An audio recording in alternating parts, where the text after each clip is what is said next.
बिस्मिल्लाहिर्रहमानिर्रहीम। अस्सलाम वालेकुम दोस्तों, बुजुर्गों, बहनों, भाइयों।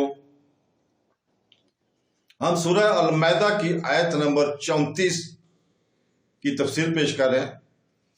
इसकी तिलावत सुबह हो चुकी है उर्दू और इंग्लिश तर्जमे के साथ, और अब हम इसकी तफसीर पेश कर रहे हैं।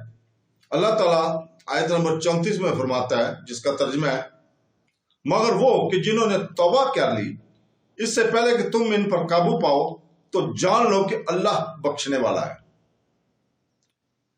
तो दोस्तों, गिरफ्तारी से पहले अगर डाकू तौबा और इसके तकाजे पूरे कर ले तो डाका जनी की सजा और आखिरत की सवाई से बच जाएगा। लेकिन लूटे हुए माल की वापसी और कसास का तल्लुक चौंके बंदों के हकूक से है, इसलिए इनका तकाजा बाकी रहेगा।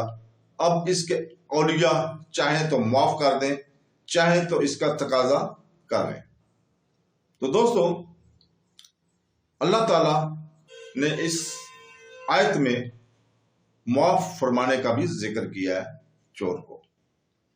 तो अल्लाह ताला हमें सीधे रास्ते पर चलने की तौफीक अता फरमाए। आमीन सुम आमीन।